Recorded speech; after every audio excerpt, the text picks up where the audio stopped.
안녕하세요 여러분, 서울대학교 영어교육과 16학번 범구입니다. 고려대학교 경영학과 재학 중인 제이입니다. 한양대학교 기계공학부에 다니고 있는 김지훈입니다. 아무래도 가장 큰 이유는 코로나가 아닐까 생각합니다. 일단 학교 수업이 다 비대면으로 진행이 됐을 때는 집에서 모든 공부를 했어야 했고 바로 옆에 침대가 있는데 여러분들이 과연 집중을 할 수 있겠어요? 없겠죠. 그래서 제일 공부를 많이 못하지 않았나, 특히 최근에는 그렇게 생각하고, 공부를 왜 해야 되는지 그 필요성을 모르면 학업 의지가 잘 안 생기는 것 같아요. 일단 공부가 재미가 없으니까 사람들이 안 하는 걸까요? 시험 기간만 되면 책상 정리하고 막 옷장 정리하고 공부보다 재미없는 일을 찾기가 어려우니까 공부를 안 하는 것 같습니다. 코로나 때문에 학교를 안 가고 독서실을 안 가게 되니까 주변에 뭐 공부하는 사람들도 없어서 자극이 안 느껴져서 공부를 안 하게 됩니다. 그래서 공부를 하려고 친구들이랑 줌을 켜가지고 다 같이 공부를 하려고 하면은 그냥 5시간 동안 영상통화만 하는 꼴이 되더라고요.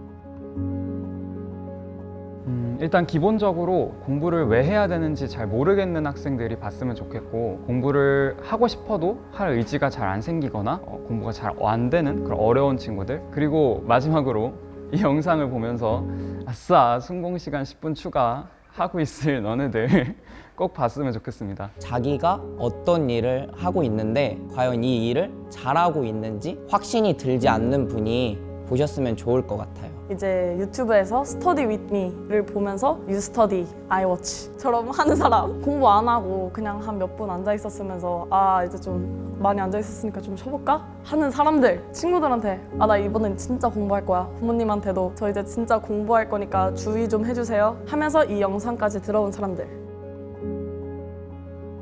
많은 분들이 학교 이름만 듣고 공부 좋아했을 거라고 생각하는데, 어렸을 때는 공부가 재미가 없었던 것 같아요. 답지도 많이 베꼈고 풀기 싫어서 그냥 이렇게 별표 치고 넘어가기도 하고 그랬던 학생이었는데, 일단 기본적으로 내가 이해를 하지 못하고 뭔가를 외우는 거, 그런 게 너무 힘들더라고요. 무작정 외우려고만 하다 보니까 재미가 없었고, 그래서 공부를 왜 해야 되는지 사실 잘 와닿지가 않았던 것 같아요. 저한테 문제가 있던 건데 자꾸 밖에서 문제를 찾는 느낌? 아 문제가 너무 어려웠네, 수행평가 준비하느라 못했어, 대회 준비하느라 못했어. 정작 제 자신한테 문제가 있는 건데 그거를 막 핑계를 대면서 해결을 자꾸 미뤘던 것 같아요. 그랬었는데 사실 주위에서 좀 무시를 하는 듯한 그런 발언들을 들었을 때 마음가짐이 바뀌었던 것 같아요. 그 정도로 공부하면은 학교에서 수학시험 한 50점밖에 못 받을걸? 이러는 말이거나, 열심히 하고 모범적인 학생인데 뭐 서울대는 아무나 가는 거 아니지, 뭐 이런 말들 들었을 때 그래? 한번 보여줄게 라는 생각이 좀 들었던 것 같고, 이렇게 이제 생각을 하고 말을 해버리니까 이제부터는 내가 실패를 하면 두고두고 모두에게 회자가 될 것 같은 거예요. 그건 또 제 자존심이 용납을 하지 못했거든요. 그래서 결국 저는 제 자존심을 지키기 위해서 공부를 했던 게 아닌가 싶습니다. 그랬는데 저는 깨달았죠. 반성을 하게 되었습니다. 내가 부족해도 되겠다라고 생각했던 부분들이 발목을 잡는다는 사실을, 모든 과목을 힘들지만 좀 챙겨보려고 노력을 했죠. 독불 장군처럼 뭐 문과니까 영어만 파야지, 외고니까 영어만 파야지, 그런 것들은 전교권을 안 놓치고 했는데 수학은 또 이제 혼자 바닥이었거든요. 그런데 막상 이제 지원을 하려고 보니까 제가 지원할 수 있는 과에는 엄청나게 한계가 있더라고요. 수학을 못했기 때문에. 거기서 진짜 큰 좌절을 느끼고 그때 더 잘할 걸 생각을 해도 이미 되돌릴 수 없었죠. 그래서 내가 지원하고 싶었던 과에 지원을 할 수 있었던 친구들은 제가 했던 건 기본이고 또 이제 제가 안 했던 수학 같은 것마저 엄청 탑으로 잘하고 있었더라고요. 저는 그거를 왜 진작에 몰랐을까? 맨날 공부를 했다고 말로만 했는데 부모님한테도 그렇게 말하고 선생님한테도 말하고 친구들한테 말하니까 심지어 저까지 공부를 안 했는데도 나 공부했구나 속는 거예요.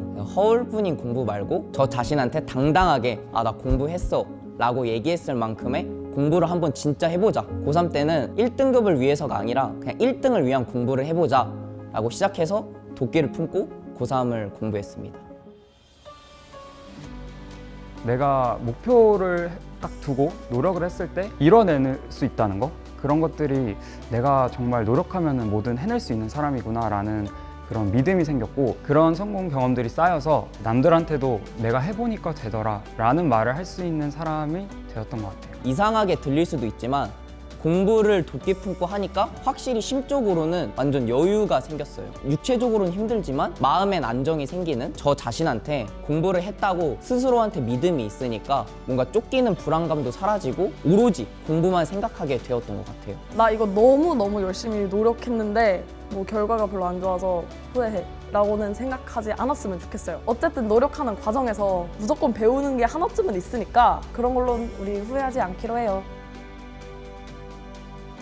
사실 이 입시라는 게 굉장히 중요하기도 하고 많은 학생들이 여기에 목숨을 많이 걸죠. 사실 대학이라는 게 모든 걸 다 결정해 주진 않아요. 그리고 좋은 대학에 다닌다고 해서 반드시 인생이 성공하는 것도 절대 아니고요. 그렇지만 제가 생각했을 때 이 입시라는 건 우리가 성인이 되기 전에 가장 처음으로 뭔가 내 노력으로 이제 성취를 해낼 수 있는 그런 분야잖아요. 그런 부분에 있어서 내가 정말 노력을 했을 때 성공이 가능한 사람인지 아닌지를 잘 알려주고 이런 성공 경험과 자신에 대한 믿음이 결국 자존감이나 자신감으로 이어진다고 생각해요. 셀프 가스라이팅을 하는 거예요. 나는 진짜 멋있고 나는 무조건 1등이고 나는 무조건 이거 한다. 그러면은 그게 이제 내 것이 되기 때문에 결국에 그렇게 됩니다. 그래서 마음가짐부터 다르게 해라. 먼 곳에 가려면 반드시 가까운 곳에 가야 한다 라는 구절이 있어요. 하루아침에 크게 성적이 높아지는 순간이 드물잖아요. 왜냐하면 그만큼 공부가 힘들고 되게 오랫동안 봐야 하는 일이기 때문이라고 생각하는데 자기가 원하는 목표까지 가려면 그 하루하루 열심히 공부하고 쌓이고 쌓여서 제가 원하는 목표까지 도달할 수 있다는 구절이라고 생각하기 때문에 이제 수험생 여러분들도 그 날들이 쌓이고 쌓여서 좋은 결과로 나올 수 있으니까 파이팅 하시고 공부하셨으면 좋겠습니다. 사실 많은 수험생 친구들이 이제 공감을 할 텐데 고3쯤 되면 수시라는 전형과 정시라는 전형이 생기잖아요. 그럼 이제 내가 어느 길을 갈 것인지 어느 정도 마음이 이제 굳은 친구들은 예를 들어 뭐 수능이 중요하다. 그럼 이제 모의고사 본 날 하루 쉰다거나 중간고사 본 날 하루 쉰다거나 이러고 싶은 친구들이 분명히 많을 거예요. 근데 저는 중간고사, 기말고사 본 날도 집에 와서 수능 공부했고요. 모의고사 응시한 날도 집에 와서 내신 공부를 했습니다. 이렇게까지 열심히 공부를 해서 결국 제가 좋은 결과가 있지 않았나라고 생각합니다. 지치지만 지치는 게 낫죠. 실패하는 것보다.